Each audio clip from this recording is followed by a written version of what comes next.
My name is Ryan Akerberg, and I was born in Sioux City, Iowa, July 8th, 1980. And I am a retired window cleaner. I owned a window cleaning company in San Francisco, California, and I suppose you could say photographer now.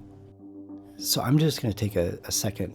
As soon as you said that, it made me laugh because I remember, growing up, having my mom and dad tell me, I remember JFK or Robert Kennedy, And I always kind of thought, the 90s, nothing's going on, the 90s.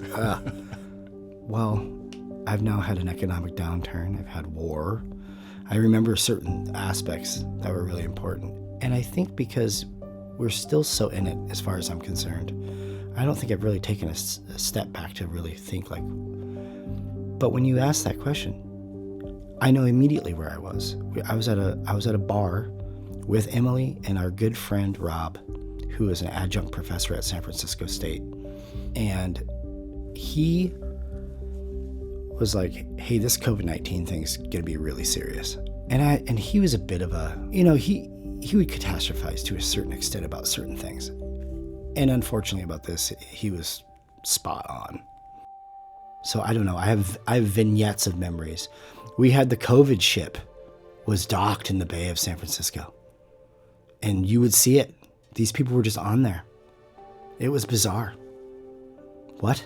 Looking back at the moment, it was just like, well, glad I'm not on that boat, odd. But you live by the bay, you see boats all the time. It was just like, it's not your life, it doesn't feel like. Because we were still going about our day. I remember the house we were on, it was this huge mansion, and they were just, there was just a tension. The news was on, and I'm sitting there listening to our local NPR station in San Francisco. And it was just like, it was almost just like tick, tick, tick. You could just tell it's about to happen. We're going to get shut down. And then boom, tomorrow, effective midnight tonight, I laid off my employees immediately. So my assistant and the one guy that was working for me, and they were able to get unemployment immediately, which was starting to not be able to happen. I was so happy for them. And almost proud of myself that I was able to, in that moment, make that kind of executive decision, because it was really hard. It's the first time in 13 years the window cleaning company wasn't going. It was scary. And then I got on the horn and on the email and started asking people, if you're on the schedule right now, would you be willing to pay ahead? And they did. And so we were able to stay in business. I didn't get any PPP loans. I didn't do anything. I reached out to my circle of loyal clientele and asked for help, and they pulled through. So while this is all happening, you're learning about the pandemic, then things shut down. And this whole time, there is a house in Sioux City that you own, that you could go to. Yep. So we're paying our rent and a mortgage. We're not able to rent it out. We're too afraid to do that at that point. It was all so overwhelming. Mm-hmm. And so we started, eventually the goal would be to move back to Sioux City. Anyway, the pandemic just fast-tracked all that. We got here the day, 11 p.m. the night of Saturday in the Park. It was wild. To finally be moving back to Sioux City on that day. But it was kind of fun, It was exciting. It took me a long time. I shouldn't say this probably, because I should have gotten my plates a lot sooner. But Emily right away. Library card. Plates immediately. Health insurance.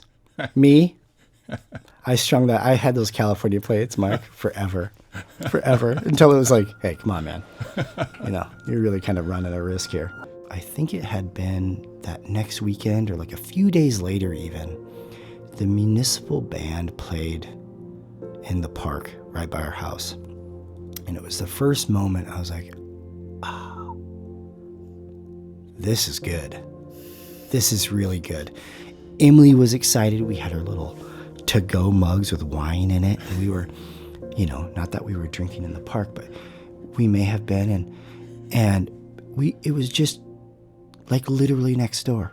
It was just a walk down to the park.